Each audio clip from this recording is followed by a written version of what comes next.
Selamat datang kembali di Bitcoin for Adults Daily. Berita apa hari ini? Ya, ada BUMN, perusahaan Prancis, ya, namanya Engie. Oke, dia BUMN ini ya bergerak di bidang energi dan punya solar plant di Brazil. Jadi punya tempat di mana ada banyak solar panel dan generate electricity buat dipakai di Brazil gitu. BUMN Prancis ini. Nah, country manajernya ya, yang jadi bos cabang Perancisnya bilang bahwa mereka terpikir untuk masang Bitcoin mining ya di tempat solar panelnya itu. Nah, gimana tuh? Kan listriknya jadi kepake buat Bitcoin mining ya. Rugi dong gitu kan, atau beresiko dong gitu. Nah, kata country manajernya ini, justru langkah tersebut akan meningkatkan profitability ya. Jadi malah cuan dengan ngelakuin kayak gitu. Logikanya di mana? Aku jelasin secara singkat. Jadi Bitcoin mining ya, itu sistemnya kayak gini. Tiap 10 menit ya, tiap 10 menit itu bakal selalu muncul Bitcoin baru. Oke. Terlepas dari berapa banyak yang mining ya, sedikit atau banyak atau bahkan cuma satu komuter yang mining Bitcoin, itu tetap cuman munculnya segitu. Oke. Tiap 10 menit. Sekarang itu 3,125 Bitcoin ya muncul tiap 10 menit. Nah, yang dikorbankan oleh para miner pada para penambang itu adalah listrik, supaya bisa ngedapetin hadiah 3,125 tersebut. Oke. Dan mereka bisa ngelakuinnya gotong royong ya, bareng-bareng. Jadi nanti kalau bareng-bareng, ketika kelompok gotong royongnya itu yang dapat ya 3,125-nya itu bakal dibagi-bagi sesuai kontribusinya masing-masing. Oke. Nah, apa yang bikin ini profitable? Itu adalah itu tadi ya, kepastian bahwa selalu bakal dapat Bitcoin baru tiap 10 menit gitu. Dan supply-nya ya konsisten ya. Nggak kayak nambang yang ujung-ujungnya bakal habis gitu kan. Bikin penambangan emas, ya diambil emasnya, lama-lama habis kan emasnya, berhenti gitu. Setup lagi penambangan baru. Enggak. Ini kita setup sekali langsung bisa berjalan seterusnya sampai mesinnya rusak ya. Gitu. Jadi setup cost-nya one time. Dan internet mah nggak butuh banyak ya. Jadi mostly setup cost di awal sama listrik yang continue. Nah, listrik yang continue ini gitu. Penambang-penambang lain mungkin di Indonesia ya mungkin masih ada, masih pakai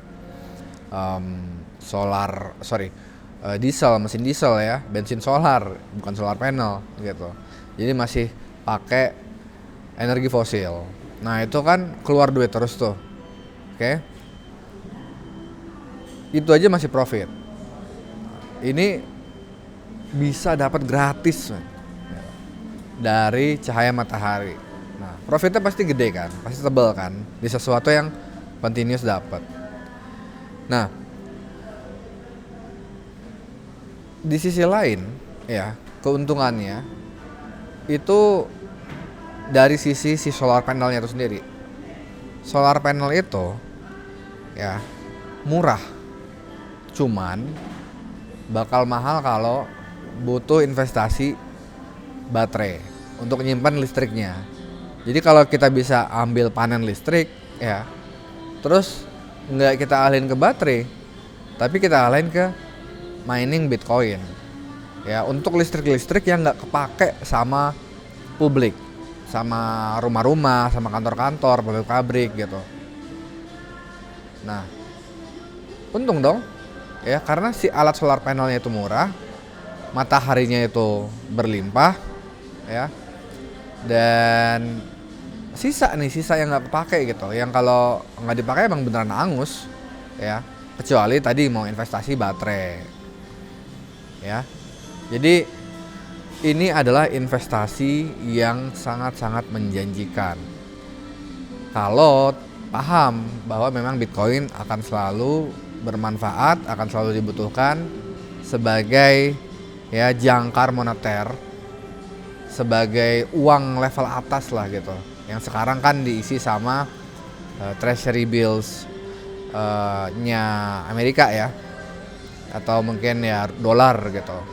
Nah itu kan yang sekarang jadi jangkar darah ekonomi gitu kan, yang dipakai orang buat tukar menukar value, yang dipakai perusahaan buat tukar menukar value. Nah kita tahu itu berdasarkan jumlahnya aja, data jumlahnya yang udah 70 tahun ya, itu meningkat eksponensial, makin lama makin cepat. Artinya waktu hancurnya itu sebentar lagi. Itu data keras, nggak bisa dipungkirin gitu. Nah terus lari kemana? Lari ke pound sterling, lari ke yen ya, sama aja mereka semua. Mau lari ke emas, mau lari ke perak, susah dikirim-kirim ya, mahal, susah disimpan, susah dikirim gitu. So nggak ada opsi lain ya. Nah, kripto lain itu semua ada pendirinya, ada orangnya. Jadi nggak bisa dipastiin kebijakan moneternya bakal terus abadi ya 100 tahun, 200 tahun, 300 tahun ke depan gitu. Bitcoin nggak punya pendiri ya, nggak punya tokoh sentral. Jadi publik yang ngejaga, dan bakal akan selalu terus ada yang mempertahankan kebijakan Bitcoin ya, cuman 21 juta koin, dan munculnya dari proses tambang butuh energi tiap 10 menit ya. Itu kan kebijakan moneter ya, proses kemunculan uang gitu, aturannya ya itu bakal terjaga gitu. Kok komputer aku sendiri bakal ngejaga itu ya. Kalau yang lain ganti aturan, aku bakal tetap kayak gitu, karena itu jumlahnya terbatas, berharga. So, sekian beritanya, plus ditambah penjelasan singkat ya, manfaat Bitcoin, macam-macam. Kalau ingin belajar, bisa ke bitcoinstitution.xyz, dan aku juga dalam waktu dekat, mungkin bulan depan, itu bakal merilis webinar gratis ya, di perusahaan internasional, ya perusahaan edukasi Bitcoin internasional. Ini nggak cuma edukasi sih, dia ini juga nambang ya, perusahaan holding Bitcoin internasional. So looking forward ya, ini adalah pergerakan ya, setiap detik yang aku korbankan di sini itu insya Allah dapat pahala ya, di hari Ramadan yang berkah, semoga berlipat. Thank you, Ricky Saif di sini, see you.